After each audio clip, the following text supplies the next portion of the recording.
The Eureka Rebellion was a rebellion staged in Ballarat, Victoria during the Australian Gold Rush. The rebellion was won against the tyranny of the Victorian government and that of the United Kingdom, primarily trying to get more rights for miners. The rebellion led to the Battle of the Eureka Stockade, named after a crude stockade created by the rebels at Eureka.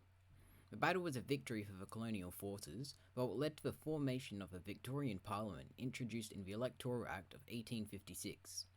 The Eureka Rebellion is viewed by many as the founding of democracy in Australia and the first political revolt. Hiscock's gold rush began on the 12th of August 1851 when he found gold approximately 10 kilometres south of Eureka. Hiscock's foundings were published in the Geelong Advertiser. 4 days later, on the 16th of August, Lieutenant Governor Charles La Trobe issued in the Government Gazette crown rights for all mining proceeds, including a 30 shillings mining licence, equaling $227 in modern Australian dollars. On the 26th of August, a rally of 40 to 50 miners gathered, protesting against the government oppression in the form of a mining licence. In December, the government announced that as of the 1st of January 1852, the licence fee would be increased to £3, 454 modern Australian dollars. This incited many more protests against the colony, going so far that the colonists began arming themselves, ready to fight the government if it was needed. This scared the government and they hastily repealed the £3 mining licence, taking it back down to only £1. The mining licence still existed, and the government cracked down harshly on any who were found mining without one.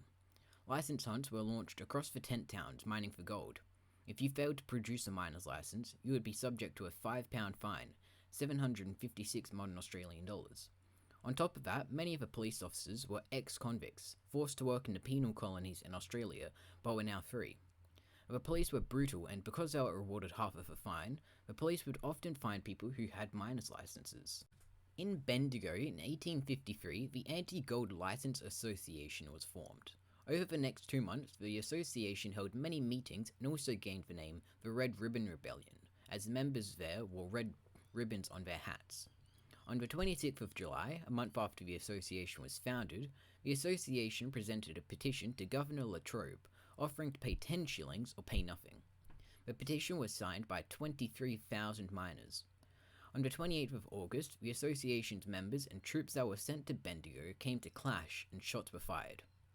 On the 30th of August, Governor La Trobe acceded to the Red Ribbon Rebellion and agreed to abolish the miner's licence and replace it with a small registration fee, but the Victorian Legislative Council rejected the proposal and the miner's licence continued.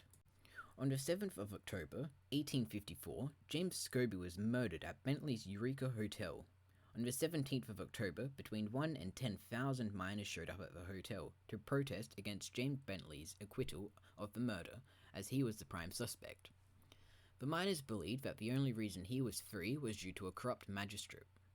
The protesting turned to rioting and ended with the hotel being burnt to the ground while James Bentley and his wife fled. There was a small number of soldiers there, but there was nowhere near enough to be able to suppress the rioters.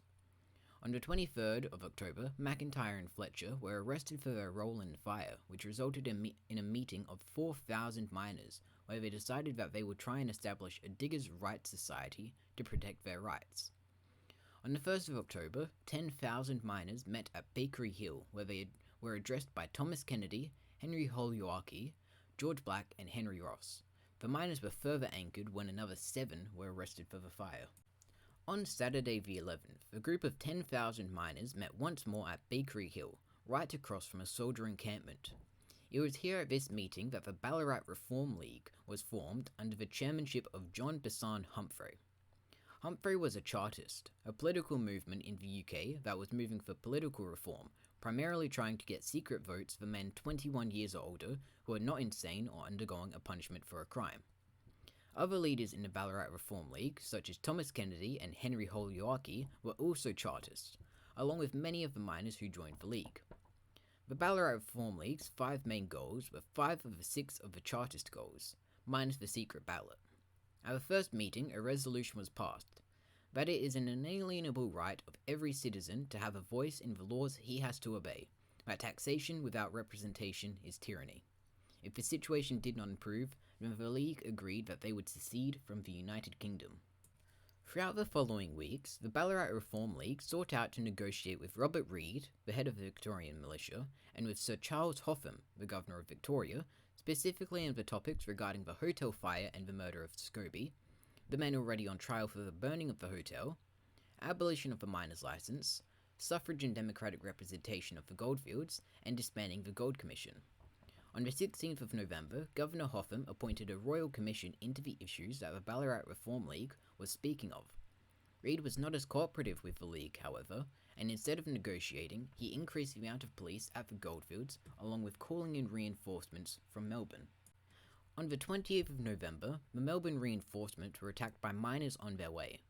Many were injured, and for a while there was rumours that a drummer boy had even been killed, going so far as to erect a monument to him in Ballarat. Well, it turns out that he continued serving in the military for another 6 years before dying in 1860. The next day, there was a meeting of around 12,000 diggers. At this meeting, the heads of the League conveyed to the miners their failure to negotiate with the government, leading to many miners burning their licenses in protest. Reid responded to this by ordering the police to execute another license hunt, arresting 8 people, though the military also had to move in as an angry mob formed around the police officers while they were arresting those 8 people. These arrests led to Humphrey being replaced as chairman by someone who preferred physical force to moral, Peter Lalor. Peter Lalor immediately ordered the military entrenchments to be made, creating the stockade that the rebellion is famous for. The exact position of the stockade is unknown, but the city of Ballarat ordered for a report to be made in 2015, which found that the most likely position was 29 St Paul's Way, Bakery Hill. At the time, the location is a car park, though it was described as an acre of area enclosed by slabs. The miners were sorted into brigades led by captains. More licenses were burnt, and on the 1st of December, the Australian flag of independence, now referred to as the Eureka flag, was raised. The flag was raised and the Eureka Oath was sworn. The Eureka Oath was, "We swear by the Southern Cross to stand truly by each other and fight to defend our rights and liberties."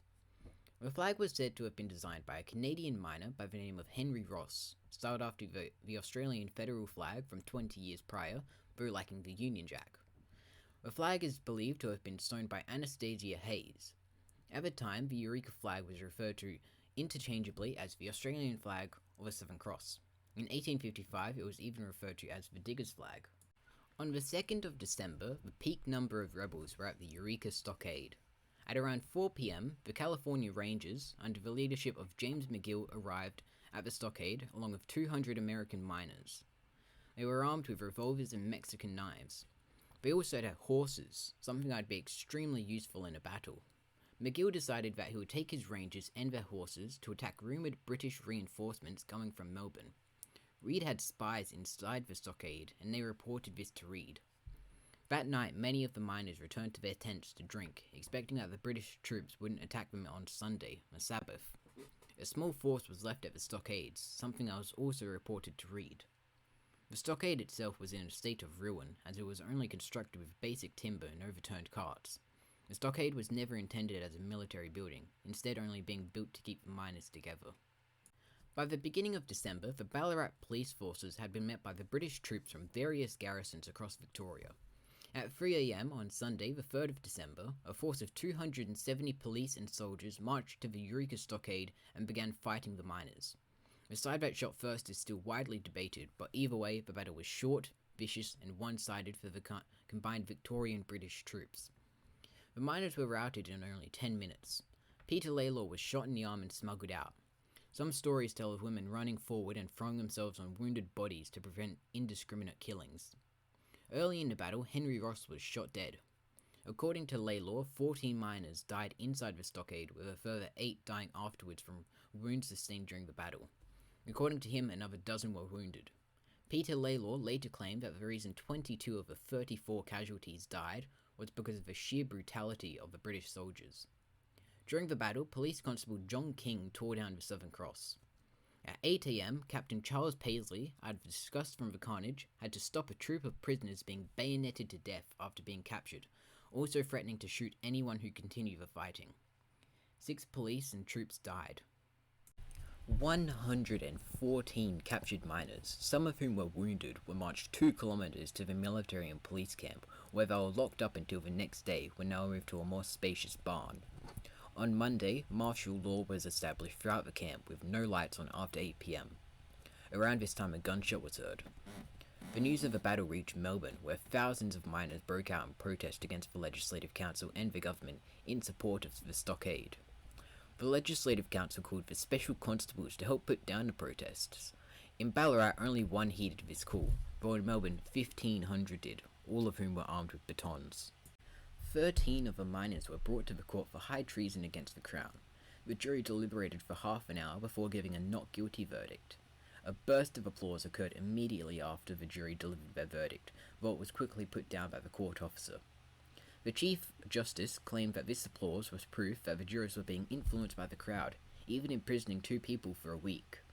10,000 people had arrived at the verdict, and all 13 people were acquitted for their crimes. In the aftermath of the Eureka stockade, the miners' licenses were abolished to instead be replaced with miners' rights and export fees. The stockade is also most famous for likely heading to the Electoral Act of 1856, which extended the Legislative Council to include the Victorian Parliament, the lower members of which could be voted for by Victorian men.